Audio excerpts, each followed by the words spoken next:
Hola a todos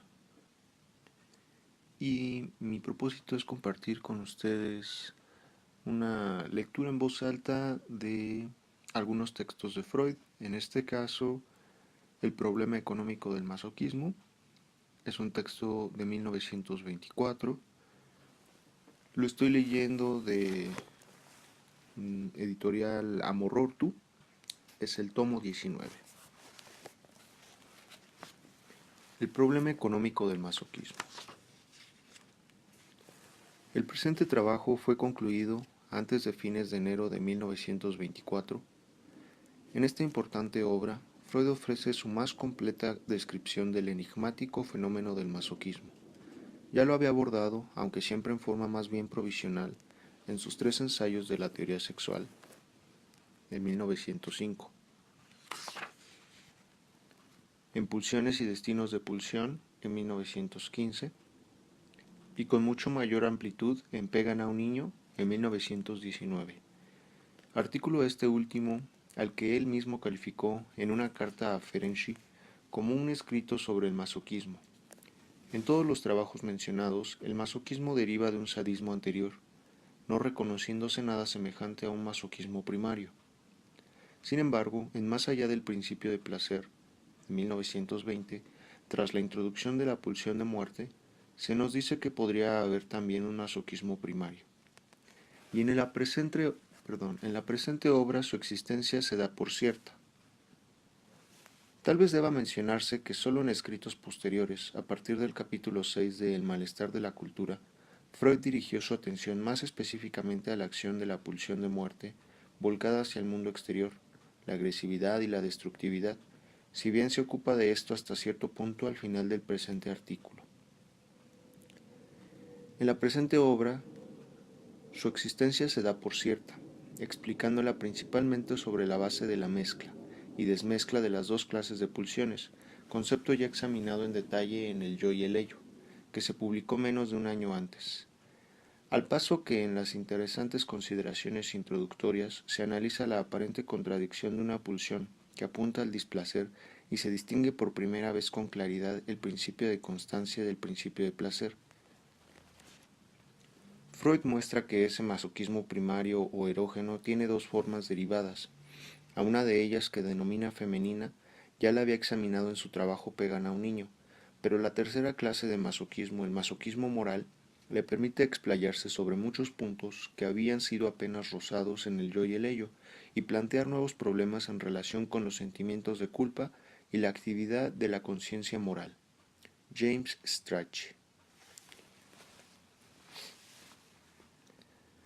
Desde el punto de vista económico, la existencia de la aspiración masoquista en la vida pulsional de los seres humanos puede con derecho calificarse de enigmática. En efecto, el masoquismo es incomprensible si el principio de placer gobierna los procesos anímicos de modo tal que su meta inmediata sea la evitación de displacer y la ganancia de placer. Si dolor y displacer pueden dejar de ser advertencias para constituirse ellos mismos en metas, el principio de placer queda paralizado, el guardián de nuestra vida anímica, por así decir, narcotizado. De este modo, el masoquismo se nos aparece bajo la luz de un gran peligro, lo cual no ocurre en absoluto con su contraparte, el sadismo. Nos sentimos tentados de dar al principio de placer el nombre de guardián de nuestra vida, y no sólo de nuestra vida anímica. Pero entonces se plantea la tarea de indagar la relación del principio de placer con las dos variedades de pulsiones que hemos distinguido, las pulsiones de muerte y las pulsiones eróticas, libidinosas, de vida, y no avanzaremos en la apreciación del problema masoquista hasta que no cumplamos con este requerimiento. Recuérdese que hemos concebido al principio que gobierna todos los procesos anímicos como un caso especial de la tendencia a la estabilidad, de Fechner. Así, atribuimos el aparato anímico el propósito de reducir a la nada las sumas de excitación que le afluyen, o al menos mantenerlas en el mínimo grado posible. Barbara Lowe propuso para este afán supuesto del aparato el nombre de principio de nirvana que aceptamos, pero identificamos apresuradamente al principio de placer-displacer con este principio de nirvana.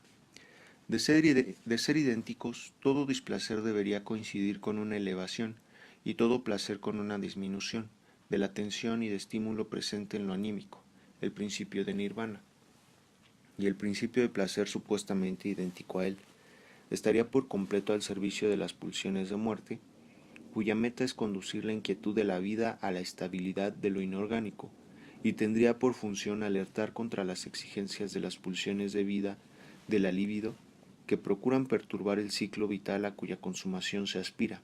Pues bien, esta concepción no puede ser correcta.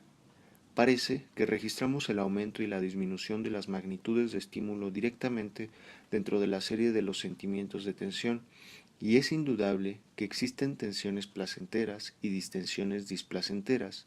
El estado de la excitación sexual es el ejemplo más notable de uno de estos incrementos placenteros de estímulo, aunque no el único, por cierto. Entonces, placer y displacer no pueden ser referidos al aumento o la disminución de una cantidad que llamamos tensión de estímulo. Si bien es evidente que tienen mucho que ver con este factor, pareciera no depender de este factor cuantitativo, sino de un carácter de él que solo podemos calificar de cualitativo. Estaríamos mucho más adelantados en la psicología si supiésemos indicar este carácter cualitativo. Quizás sea el ritmo, el ciclo temporal de las alteraciones, subidas y caídas de la cantidad de estímulo. No lo sabemos. Como quiera que fuese, deberíamos percatarnos de que el principio de nirvana, súbdito de la pulsión de muerte, ha experimentado en el ser vivo una modificación por la cual devino principio de placer, y en lo sucesivo tendríamos que evitar considerar a esos dos principios como uno solo. Ahora bien, si nos empeñamos en avanzar en el sentido de esta reflexión, no resultará difícil colegir el poder del que partió tal modificación. Solo pudo ser la pulsión de vida, la libido, la que de tal modo se conquistó un lugar junto a la pulsión de muerte en la regulación de los procesos vitales. Así, obtenemos una pequeña, pero interesante, serie de copertenencias. El principio de nirvana expresa la tendencia de la pulsión de muerte. El principio de placer subroga la exigencia de la libido, y su modificación, el principio de realidad, el influjo del mundo exterior.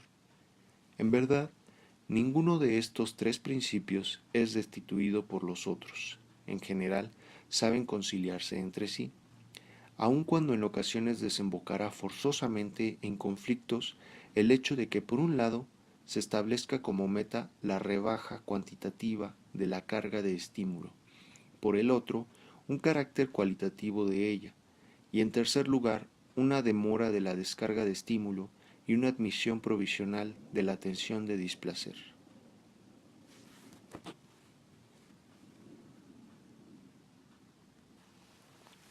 La conclusión de estas elucidaciones es que no puede rehusarse al principio de placer el título de guardián de la vida. Volvamos al masoquismo. Se ofrece a nuestra observación en tres figuras: como una condición a la que se sujeta la excitación sexual, como una expresión de la naturaleza femenina y como una norma de la conducta en la vida. De acuerdo con ello, es posible distinguir un masoquismo erógeno, uno femenino y uno moral. El primero, el masoquismo erógeno, el placer, gusto de recibir dolor, se encuentra también en el fundamento de las otras dos formas. Han de atribuírsele bases biológicas y constitucionales, y permanece incomprensible si uno no se decide a adoptar ciertos supuestos acerca de constelaciones que son totalmente oscuras. La tercera forma de manifestación del masoquismo, en cierto sentido la más importante, solo recientemente ha sido apreciada por el psicoanálisis como un sentimiento de culpa, las más de las veces inconsciente. Empero, ya admite un esclarecimiento pleno y su inserción dentro de la trama de nuestros conocimientos. En cuanto al masoquismo femenino, es el más accesible a nuestra observación, el menos enigmático, y se lo puede abarcar con la mirada en todos sus nexos. Empecemos con él nuestra exposición. De esta clase de masoquismo, en el varón, al que me limito aquí en razón del material disponible, nos dan suficiente noticia las fantasías de personas masoquistas, y a menudo por eso impotentes, que, o desembocan en el acto onanista o figuran por sí solas la satisfacción sexual. Las escenificaciones reales de los perversos masoquistas responden punto por punto a estas fantasías, ya sean ejecutadas como un fin en sí mismas o sirvan para producir la potencia e iniciar el acto sexual. En ambos casos, ya que aquellas no son sino la realización escénica de las fantasías, el contenido manifiesto es el mismo: ser amordazado, atado, golpeado dolorosamente, azotado, maltratado de cualquier modo, sometido a obediencia incondicional, ensuciado, denigrado. Es mucho más raro que dentro de este contenido se incluyan mutilaciones. Cuando sucede se les impone grandes limitaciones. La interpretación más inmediata y fácil de obtener es que el masoquista quiere ser tratado como un niño pequeño, desválido y dependiente, pero, en particular, como un niño díscolo. Huelga aducir casuística, todo el material es homogéneo y accesible a cualquier observador, aunque no sea analista. Pero si se tiene la oportunidad de estudiar casos en que las fantasías masoquistas hayan experimentado un procesamiento particularmente rico, es fácil descubrir que ponen a la persona en una situación característica de la feminidad. Vale decir, significan ser castrado, ser poseído sexualmente o parir. Por eso he dado a esta forma de manifestación del masoquismo el nombre de femenina, en cierto modo a potiori, sobre la base de sus ejemplos extremos, aunque muchísimos de sus elementos apuntan a la vida infantil. Sobre esta estratificación superpuesta de lo infantil y lo femenino, daremos después un esclarecimiento simple. La castración o el dejar ciego que la subroga ha impreso a menudo su huella negativa en las fantasías, la condición de que los genitales o a los ojos justamente no les pase nada. Por lo demás, es raro que los martirios masoquistas cobren un aspecto tan serio como las crueldades, fantaseadas o escenificadas, del sadismo. En el contenido manifiesto de las fantasías masoquistas se expresa también un sentimiento de culpa, cuando se supone que la persona afectada ha infringido algo, se lo deja indeterminado, que debe expiarse mediante todos esos procedimientos dolorosos y martirizadores. Esto aparece como una racionalización superficial de los contenidos masoquistas, pero detrás se esconde el nexo con la masturbación infantil. Y por otra parte, este factor, la culpa, nos lleva a la tercera forma, el masoquismo moral. El masoquismo femenino que acabamos de describir se basa enteramente en el masoquismo primario, erógeno, el placer de recibir dolor. No obtendremos su explicación sin retomar el problema desde muy atrás.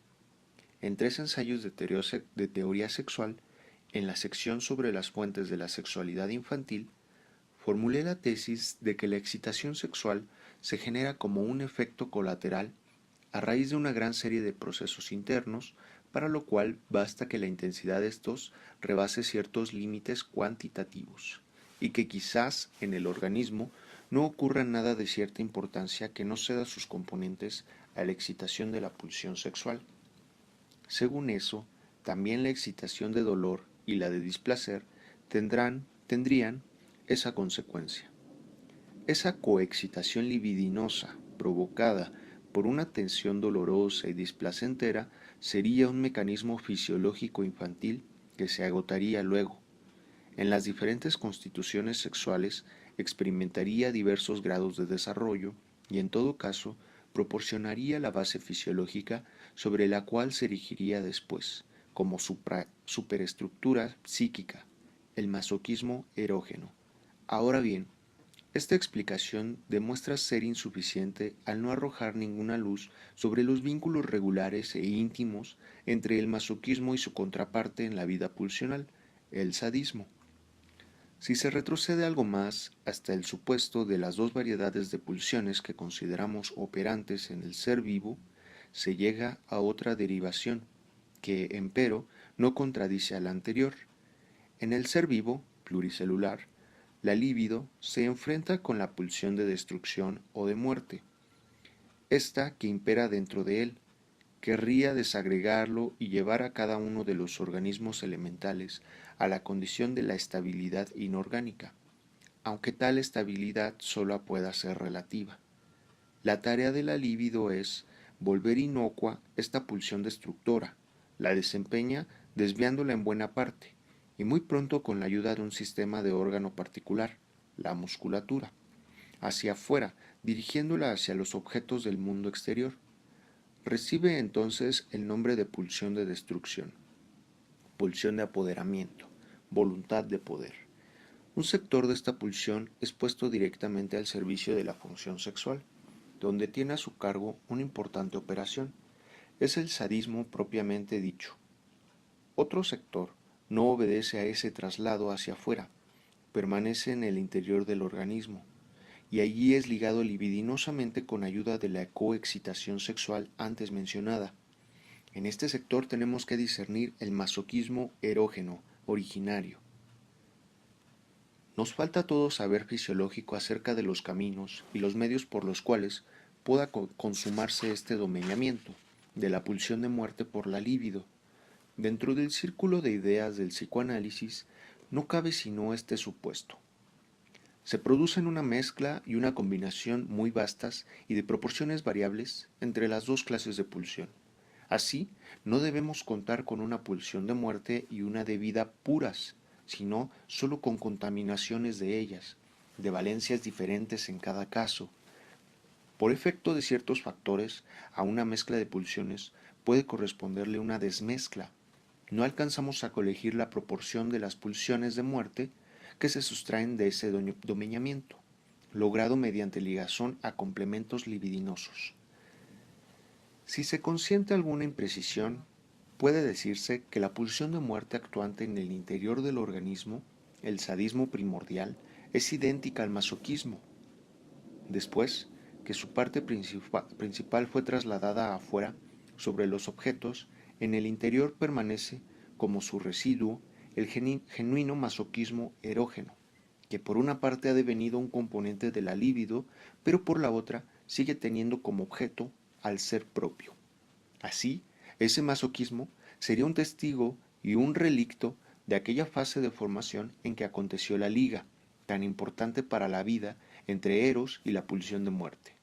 No nos asombrará enterarnos de que el sadismo proyectado, vuelto hacia afuera, o pulsión de destrucción, puede, bajo ciertas constelaciones, ser introyectado de nuevo, vuelto hacia adentro, regresando así a su situación anterior. En tal caso, da por resultado el masoquismo secundario, que viene a añadirse al originario. El masoquismo erógeno acompaña a la libido en todas sus fases de desarrollo y le toma prestados sus cambiantes revestimientos psíquicos. La angustia de ser devorado por el animal totémico, padre, proviene de la organización oral, primitiva. El deseo de ser golpeado por el padre, de la fase sádico-anal, que sigue a aquella, la castración, si bien desmentida más tarde, interviene en el contenido de las fantasías masoquistas como sedimento del estadio fálico de organización. Y desde luego, las situaciones de ser poseído sexualmente y de parir, características de la feminidad, derivan de la organización genital definitiva. También resulta fácil comprender el papel que las nalgas desempeñan en el masoquismo, prescindiendo de su obvio fundamento real. Las nalgas son la parte del cuerpo preferida erógenamente en la fase sádico-anal, como lo son las mamas en la fase oral y el pene en la genital.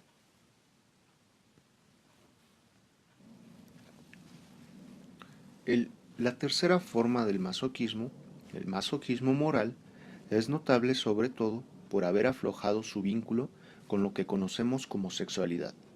Es que en general todo padecer masoquista tiene por condición la de partir de la persona amada y ser tolerado por orden de ella. Esta restricción desaparece en el masoquismo moral. El padecer como tal es lo que importa. No interesa que lo inflija la persona amada o una indiferente. Así sea causado por poderes o circunstancias impersonales, el verdadero masoquista ofrece su mejilla toda vez que se presenta la oportunidad de recibir una bofetada. Para explicar esta conducta, es muy tentador dejar de lado la libido y limitarse al supuesto de que aquí la pulsión de destrucción fue vuelta de nuevo hacia adentro y ahora abate su furia sobre el sí mismo propio. No obstante, debe de tener su sentido el hecho de que el uso lingüístico no haya resignado el vínculo de esta norma de conducta en la vida con el erotismo, y llame también masoquistas a estos que se infieren daño a sí mismos. Fieles a un hábito técnico, nos ocuparemos primero de la forma externa, indudablemente patológica, de este masoquismo. En otro lugar, he señalado que en el tratamiento analítico nos topamos con pacientes cuyo comportamiento frente a los influjos de la cura nos fuerza a atribuirles un sentimiento de culpa inconsciente. Indiqué ahí aquello por lo cual se reconoce a estas personas, la reacción terapéutica negativa. Y no dejé de consignar que la intensidad de una emoción de esta índole significa una de las resistencias más graves y el mayor peligro para el éxito de nuestros propósitos médicos o pedagógicos. La satisfacción de este sentimiento inconsciente de culpa es quizás el rubro más fuerte de la ganancia de la enfermedad, compuesta en general por varios de ellos y el que más contribuye a la resultante de fuerzas que se resuelve contra la curación y no quiere resignar la condición de enfermo. El padecer que la neurosis conlleva es justamente lo que la vuelve valiosa para la tendencia masoquista. También es instructivo enterarse de que, contrariando toda teoría y expectativa, una neurosis que se mostró refractaria a los empeños terapéuticos puede desaparecer si la persona cae en la miseria de un matrimonio desdichado, pierde su fortuna o contrae una grave enfermedad orgánica. En tales casos, una forma de padecer ha sido relevada por otra, y vemos que únicamente interesa poder retener cierto grado de padecimiento. No es fácil que los pacientes nos crean cuando les señalamos ese sentimiento inconsciente de culpa. Saben demasiado bien de las torturas, remordimiento, en que se exterioriza un sentimiento consciente de culpa, una conciencia de culpa, y por eso no pueden admitir que albergarían en su interior mociones de esa clase sin sentirlas para nada. Opino que, en cierta medida, daremos razón al veto de los pacientes si renunciamos a la denominación sentimiento inconsciente de culpa, por lo demás incorrecta psicológicamente, y en cambio hablaremos de una necesidad de castigo, que nos permite recubrir de manera igualmente cabal el estado de cosas observado. Pero no podemos abstenernos de apreciar y localizar este sentimiento inconsciente de culpa según el modelo del sentimiento consciente. Hemos atribuido al superyo la función de la conciencia moral y reconocido en el sentimiento de culpa la expresión de una tensión entre el yo y el superyo. El yo reacciona con sentimientos de culpa, angustia de la conciencia moral, ante la percepción de que no está a la altura de los reclamos que le dirige su ideal, su superyo. Ahora queremos saber cómo ha llegado el superyo a este exigente papel y por qué el yo tiene que sentir miedo en caso de haber diferencia con su ideal. Si ya tenemos dicho que el yo encuentra su función en conciliar entre sí, en reconciliar las exigencias de las tres instancias a las que sirve, podemos agregar que también para esto tiene en el superyo el arquetipo a que puede aspirar. En efecto, este superyo es el subrogado tanto del ello como del mundo exterior. Debe su génesis a que los primeros objetos de las mociones libidinosas del ello, la pareja parental, fueron introyectados en el yo, a raíz de lo cual el vínculo con ellos fue desexualizado. Experimentó un desvío de las metas sexuales directas. Solo de esta manera se posibilitó la superación del complejo de Edipo. Ahora bien, el superyo conservó caracteres esenciales de las personas introyectadas: su poder, su severidad, su inclinación a la vigilancia y el castigo. Como lo he señalado en otro lugar, es fácilmente concebible que la severidad resulte acrecentada por la desmezcla de pulsiones que acompaña a esa introducción en el yo. Ahora el superyo, la conciencia moral, eficaz dentro de él, puede volverse duro, cruel, despiadado hacia el yo a quien tutela. De ese modo, el imperativo categórico de Kant es la herencia directa del complejo de Edipo. Pero esas mismas personas que, como instancia de la conciencia moral, siguen ejerciendo una acción eficaz dentro del superyo, después que dejaron de ser objetos de las mociones libidinosas del ello, pertenecen, además, al mundo exterior real. De éste fueron tomadas, su poder, tras el que se ocultan todos los influjos del pasado y de la tradición, fue una de las exteriorizaciones más sensibles de la realidad. Merced a esta coincidencia, el superyo, el sustituto del complejo de Edipo, deviene también representante del mundo exterior real, y así, el arquetipo para el querer alcanzar del yo.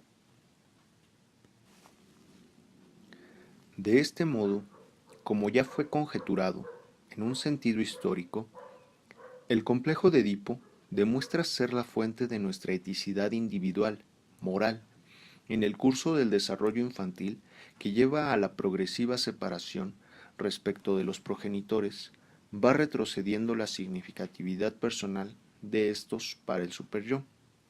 A las imagos que restan de ellos se anudan después los influjos de maestros, autoridades, modelos que uno mismo escoge y héroes socialmente reconocidos, cuyas personas ya no necesitan ser introyectadas por el yo, que ha devenido más resistente. La figura última de esta serie, que empieza con los progenitores, es el oscuro poder del destino, que sólo los menos de nosotros podemos concebir impersonalmente. Es poco lo que puede objetarse al literato holandés Multatuli cuando sustituye la moiba, destino, de los griegos por la pareja divina, razón y necesidad. Pero todos los que transfieren la guía del acontecer universal a la providencia, a Dios o a Dios y la naturaleza, son sospechosos de sentir a estos poderes, no obstante, ser los más exteriores y los más remotos, como si fueran una pareja de progenitores, vale decir mitológicamente, y de creerse enlazados con ellos por ligazones libidinosas. En mi obra El yo y el ello, de 1923, he intentado derivar también la angustia realista de muerte de los seres humanos de una concepción como esta, parental, del destino. Parece muy difícil librarse de ella. Tras estas consideraciones preliminares, podemos volver a la apreciación del masoquismo moral. Dijimos que la conducta en la cura y en su vida de las personas aquejadas despierta la impresión de que sufrieran una desmedida inhibición moral y estuvieran bajo el imperio de una conciencia moral particularmente susceptible, aunque no les sea consciente nada de esa hipermoral. Pero, si lo estudiamos de más cerca, notamos bien la diferencia que medía entre esa continuación inconsciente de la moral y el masoquismo moral. En la primera, el acento recae sobre el sadismo acrecentado del superyo, al cual el yo se somete, y en la segunda, en cambio, sobre el genuino masoquismo del yo, quien pide castigo, sea de parte del superyo, sea de los poderes parentales de afuera. Pero nuestra confusión inicial puede disculparse, pues en los dos casos se trata de una relación entre el yo y el superyo o poderes equiparables a este último, y en ambos el resultado es una necesidad una necesidad que se satisface mediante castigo y padecimiento. Además, difícilmente sea un detalle sin importancia que el sadismo del superyo deviene consciente casi siempre con estridencia, mientras que el afán masoquista del yo permanece en general oculto para la persona y se lo debe descubrir por su conducta. La condición de inconsciente del masoquismo moral nos pone sobre una pista interesante. Podríamos traducir la expresión sentimiento inconsciente de culpa por necesidad de ser castigado por un poder parental. Ahora bien, sabemos que el deseo de ser golpeado por el padre, tan frecuentemente en fantasías, está muy relacionado con otro deseo, el de entrar con él en una vinculación sexual pasiva femenina, y no es más que la desfiguración regresiva de este último. Si referimos este esclarecimiento al contenido del masoquismo moral, se nos vuelve evidente su secreto sentido. La conciencia moral y la moral misma nacieron la conciencia moral y la moral misma nacieron por la superación, la desexualización del complejo de Edipo. Mediante el masoquismo moral, la moral es resexualizada. El complejo de Edipo es reanimado. Se abre la vía para una regresión de la moral al complejo de Edipo. Y ello no redunda en beneficio de la moral ni del individuo. Es verdad que éste puede haber conservado, junto a su masoquismo, su eticidad íntegra o cierto grado de ella, pero también es posible que en el masoquismo naufrague buena parte de su conciencia moral. Por otra parte, este último crea la tentación de un obrar pecaminoso, que después tiene que ser expiado con los reproches de la conciencia moral sádica, como en tantos tipos rusos de carácter, o con el castigo del destino, ese gran poder parental. Para provocar el castigo por parte de esta última subrogación de los progenitores, el masoquista se ve obligado a hacer cosas inapropiadas, a trabajar en contra de su propio beneficio, destruir las perspectivas que se le abren en el mundo real y, eventualmente, aniquilar su propia existencia real. La reversión del sadismo hacia la persona propia ocurre regularmente a raíz de la sofocación cultural de las pulsiones, en virtud de la cual la persona se abstiene de aplicar en su vida buena parte de sus componentes pulsionales destructivos. Cabe imaginar que esta parte relegada de la pulsión de destrucción salga a la luz como un acrecentamiento del masoquismo en el interior del yo. Empero, los fenómenos de la conciencia moral dejan colegir que la destrucción que retorna desde el mundo exterior puede ser acogida por el superyo y aumentar su sadismo hacia el yo, aun sin mediar aquella mudanza. El sadismo del superyo y el masoquismo del yo se complementan uno al otro y se aunan para provocar las mismas consecuencias. Opino que sólo así es posible comprender que de la sofocación de las pulsiones resulte, con frecuencia o en la totalidad de los casos, un sentimiento de culpa y que la conciencia moral se vuelva tanto más severa y susceptible cuanto más se abstenga la persona de agredir a los demás. De un individuo que sabe acerca de sí mismo que suele evitar agresiones culturalmente indeseadas, cabría esperar que por esa razón tuviera buena conciencia y vigilara a su yo con menor desconfianza. Lo habitual es presentar las cosas como si el reclamo ético fuera lo primario y la renuncia de lo pulsional su consecuencia, pero así queda sin explicar el origen de la eticidad. En realidad, parece ocurrir lo inverso. La primera renuncia de lo pulsional es arrancada por poderes exteriores, y es ella la que crea la eticidad, que se expresa en la conciencia moral y reclama nuevas renuncias de lo pulsional. Así, el masoquismo moral pasa a ser el testimonio clásico de la existencia de la mezcla de pulsiones.